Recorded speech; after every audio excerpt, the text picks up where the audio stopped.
Hey, you are listening to the all-new Q102. It is the Duke City's super hit station. It's Q102, 102.1 FM, 1150 AM, KNMM. It is Dieguito con Cafecito Diego with you this morning. It's 9:18, and guess what? We have a special guest in the New Mexico studios, and Abe Torres is here. He's the vice president of the New Mexico Music Hall of Fame, and he has some very cool and important things to talk to us with, and it's been great, Abe. I'm so glad to have you here. Well, the pleasure is mine, and you know, before I even start talking about any of our subjects, I really have to take my hat off and thank KNMM for their, you know, just having that correct attitude, right. That community involvement is so important. Mr. Matt Martinez, the CEO, and of course you, Diego, for allowing us to do these interviews and bring the information that is really necessary to the public so that we can get them involved. Right, exactly right. And that's what's important about it. And the New Mexico Music Hall of Fame, I was talking about it earlier about the show, the virtual show this past year. Excellent. Let me tell you, it was so great. The show was awesome. I enjoyed it. And I hope everybody got a chance to watch it because just such a great show, Abe. It was the work that went into it. I know that was a lot of work. I know you put in a lot of work, and just a great show overall. I think a lot of people did. Yes, you were involved. You know, I was even there for a part. You know, I said I called Diego up one day and I said, hey man, you know, we're because of COVID we had to. You know, bring our bands in one at a time, right. Bring them in one way, have them in a holding area, sanitize the holding areas, put them on stage, film their music, sanitize the stage, and just run them through, you know. And it was not this massive gathering that one would normally do, but right. With everybody's efforts, man, I mean, we were wiping everything down, mic stands, we had them bring their own mics, all that kind of stuff to film the, we actually had a, let me see. I was looking at the old poster. 1, 2, 3, 4, 5, 6, 7, 8, 9, 10 local acts. The show was hosted by the first part, the nomination part, had the 10 acts. Was hosted by Juan Velasco, local personality. Great guy, yeah. And of course, the induction ceremony, which was hosted by Jessica Garate, our anchor with Channel 13. Oh, excellent job. I tell you, it was just a fun time, and I know this year will be even better, right? We're hoping to, with what we learned from last time, to make the thing just roll as smoothly as possible. Which, Diego, it's time to nominate people for the 2021 class. It's crazy. It's already come around. I know you were talking about it earlier, and I was like, oh well, we got some time. Then I was like, no, it's actually really fast. It's at the end of May is the deadline to submit your nominations. Which still gives you 6 weeks. We're 6 weeks out. So that's good. That's good. We got some time, guys. But you can't wait on it. You got to get those nominations in. And talk to us about how these people can do the nominations. Well, the process is actually fairly simple. And I'll mention the website many times. It's all online, and it's all set up for you. All you need to go is to the New Mexico Music Hall of Fame website, which you can use the initials or the entire thing, and it'll spell the entire word out. You know, NMMOHF.com. Perfect. NMMOHF.com. New Mexico Music Hall of Fame.com. And then you go to the nomination option and open it up, fill in the blanks. One thing that I do have to emphasize, people, is that you know, there are some governing rules. You know, as far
Oh yeah, that's the Fireballs that followed Glenn Campbell. Both are Hall of Famers, New Mexico Music Hall of Famers.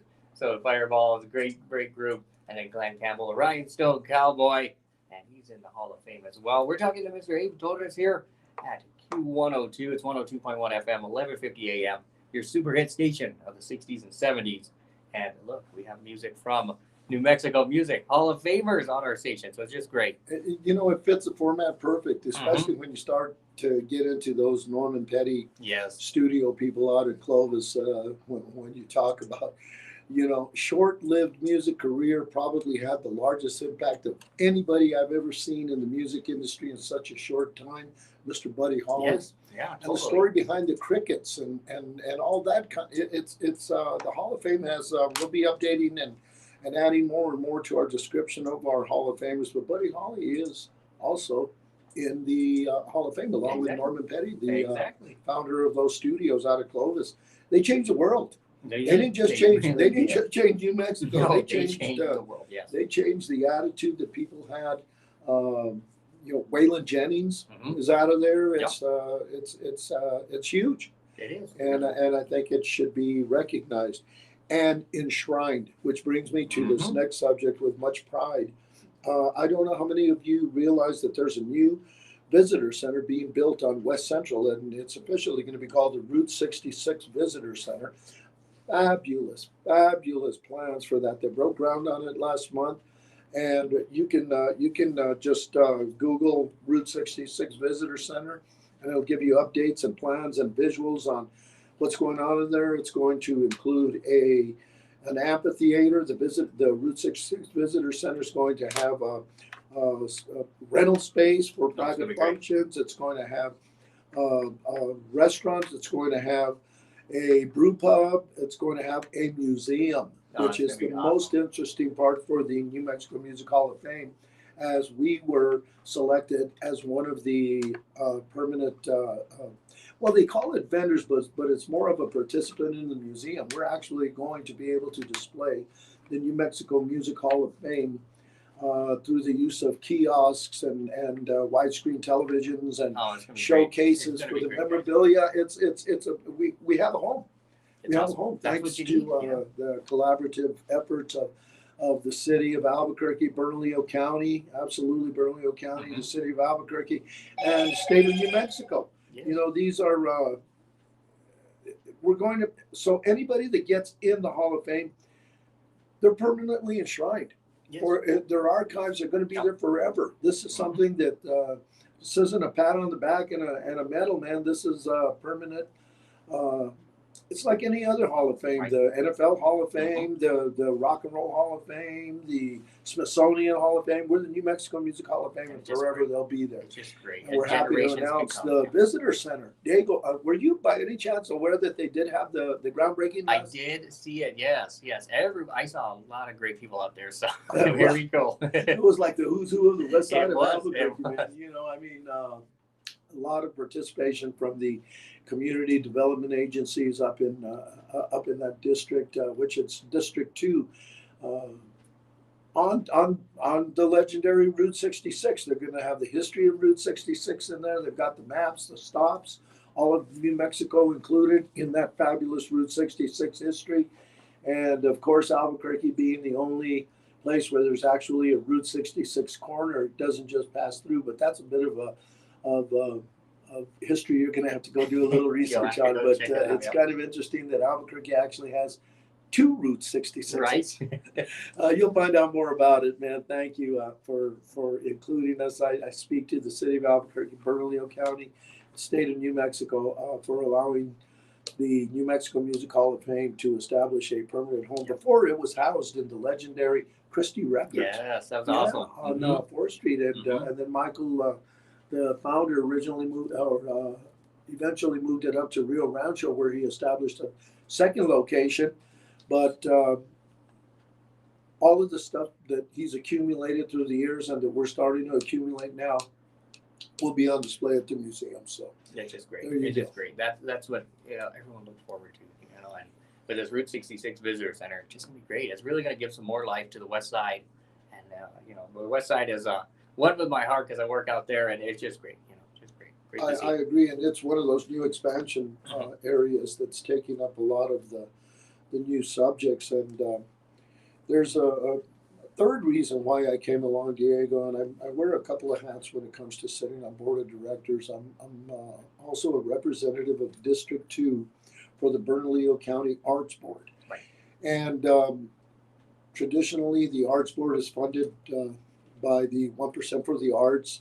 This is all bond money. That's the coolest part, is we get to do 2D and 3D art all over Bernalillo County with it not costing the taxpayers any money whatsoever. This is bond money. It doesn't raise taxes in any way, or comes from taxes.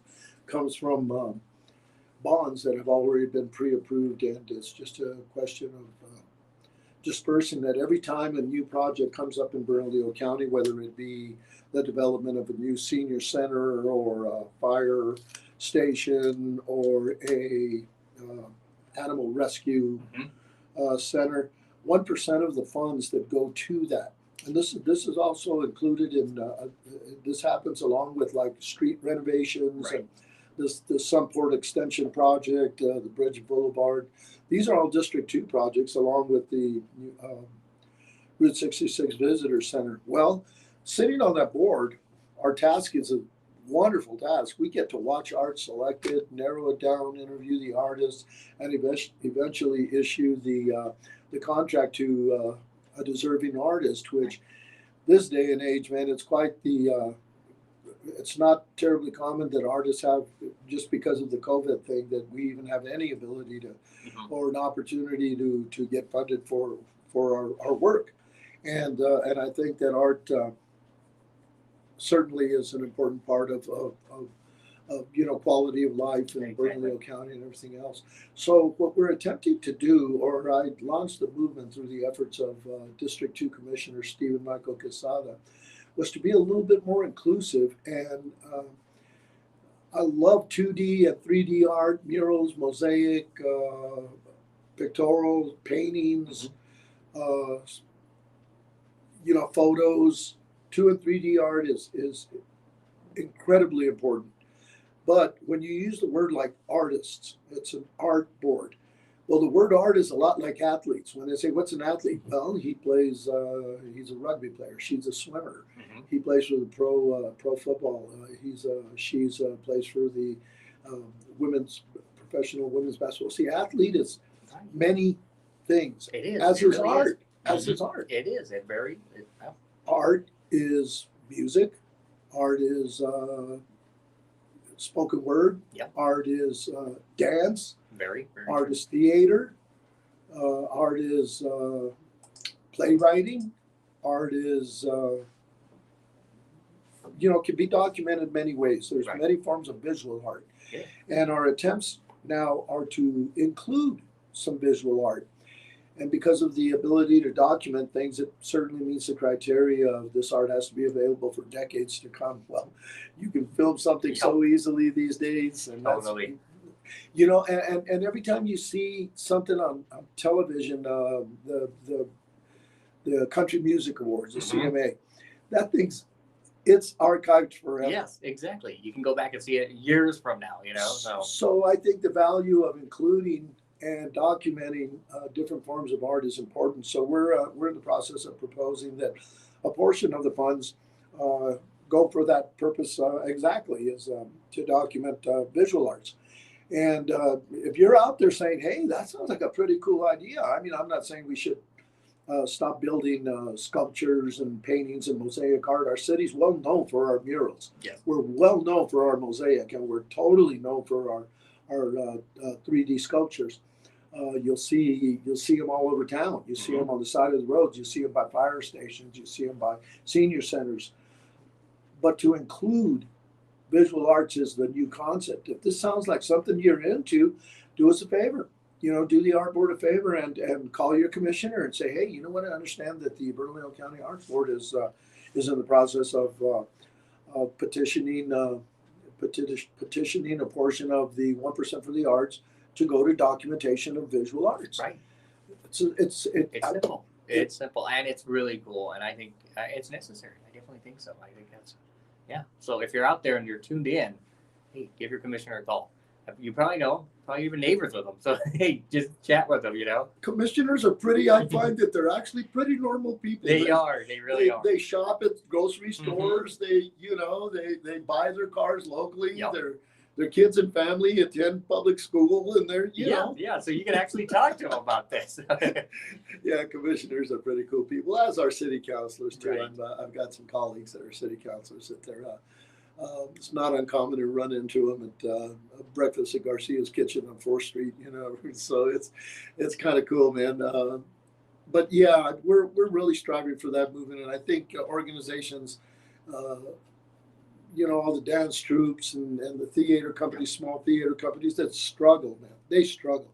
But for them to be able to document one of the programs, just throw an example out like Keshet Dance Studio, just to document some of their holiday programs and different things.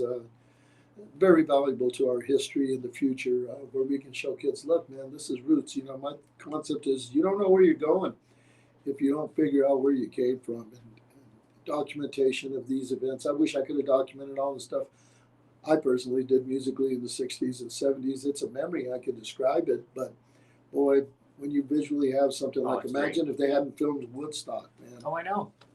That's a perfect example as well. Yeah.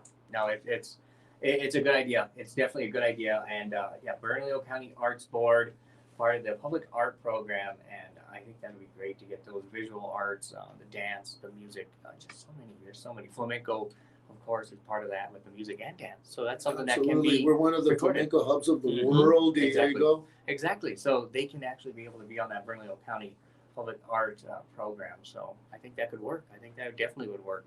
So the three subjects we've covered today are they're all very dear to me and I think to the public in general. So by just talking about, nominate your deserving artists and friends. Please nominate your deserving artists and friends. Yeah. Get on the website, NewMexicoMusicHallOfFame.com. Go to the nomination form and be thorough in your description of why. Include some pictures. Do whatever you want so that the selection committees actually have something to work with, that they can, if they're not familiar with the act, well, they will be after you submit your description of them. Yeah. And the visitor center, best wishes on all that. Once that thing gets going, it's going to be not just a visitor center, it's a destination center. Our kids are going to be able to attend to visit the New Mexico Music Hall of Fame, and I can't see a field trip being more productive for a young music program at any middle school that you go down there. Oh yeah, totally. You don't know where you're going till you know where you came from, and the New Mexico Music Hall of Fame will certainly be a good resource for the educational part of music in general here in the state of New Mexico. And of course, the inclusion of visual arts in the 1% for the arts, which is already there. It's not going to raise a penny of taxes. The money's already allocated. We just want to get a portion of it. It's certainly not going to recreate the wheel with the concept of the 2 and 3D art, but inclusion, I think, will be beneficial to a lot of artists and the public in general. Diego, thank you, man. It's great stuff. I just saw Mr. Matt walk in. My hat's off to him. This guy drives between his other stations in the northern part of the state in Albuquerque like it's a drive to work in the morning for me, and I certainly appreciate it. Get behind the station, man. If you know businesses that need to advertise, this is extremely competitive prices, and this format of 60s and 70s super hits is much needed in the market. So yeah, I wish him the best of luck with that.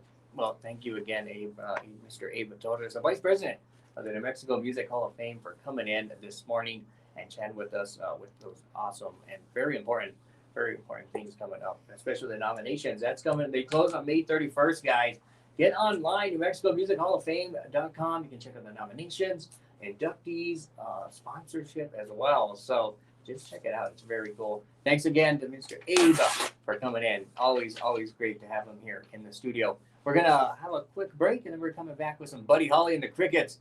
And then we're going to put in another Glenn Campbell. We have to. We're going to play the Rhinestone Cowboy here on All New Q102, New Mexico Music Hall of Famers. Nice. Good lead-in. Nice. That was good. I'm glad we got that. We got some good stuff going there. Mr. Matt, congratulations.